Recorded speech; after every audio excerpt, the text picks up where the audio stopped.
বৈষম্য বিরোধী ছাত্র আন্দোলন থেকে গণ অভ্যুত্থানে শেখ হাসিনার পতনের মাধ্যমে নতুন এক বাংলাদেশের অভ্যুদয় হয়। এই আন্দোলনের অঙ্গীকার সামনে রেখে ফ্যাসিবাদকে প্রতিরোধ করার মূল মন্ত্র নিয়ে জাতীয় নাগরিক কমিটি ঘোষণা হলো রোববার। কেন্দ্রীয় শহীদ মিনারে আত্মপ্রকাশের সময় নতুন এই সমাবেশকে মোর্চা বা দল নয়, বরং রাজনৈতিক বন্দোবস্ত হিসেবে অভিহিত করা হয়। সেই স্বপ্নকে আমাদের কাঁধে তুলে দিতে চাই। শুরুতেই শহীদ পরিবারের বক্তব্যে জাতীয় নাগরিক কমিটির আহ্বায়ক হিসেবে মোহাম্মদ নাসিরউদ্দিন পাটোয়ারি, সদস্য সচিব হিসেবে আক্তার হোসেন এবং কমিটির মুখপাত্র হিসেবে সামান্তা শারমিনের নাম ঘোষণা করা হয়। আমার ভাই সহ যত শহীদ হয়েছে, ওরা যে বাংলাদেশের স্বপ্ন দেখে শহীদ হয়েছে, ওরা তো শহীদ হয়েই গেল, সেই বাংলাদেশ তো পড়ে আছে।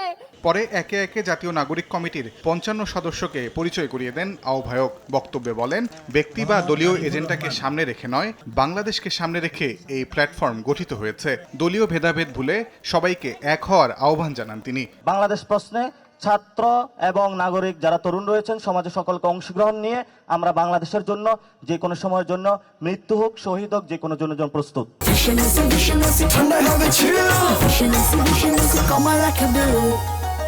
প্রত্যেকটি জেলা ও উপজেলায় কমিটি দেয়া হবে বলে জানান সদস্য সচিব আক্তার হোসেন।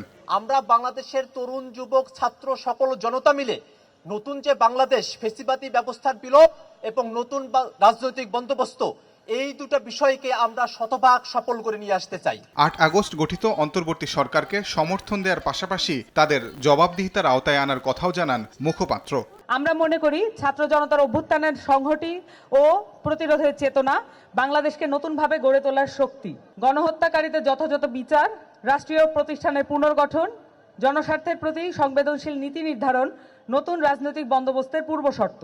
আওয়ামী লীগ প্রশ্নে জাতীয় নাগরিক কমিটি জানায়, ১৬ বছর ধরে রাষ্ট্র পরিচালনায় থাকায় বিভিন্ন সেক্টরে এখনও স্বৈরাচারী ধারা রয়ে গেছে। তার সংস্কার করাই এখন প্রধান কাজ, পরে পুনর্বাসনের ব্যবস্থা করা হবে। বাংলাদেশে যারা আপনারা আমার সামনে দাঁড়িয়ে রয়েছেন। তাজওয়ার মাহমুদ, সময় সংবাদ, ঢাকা।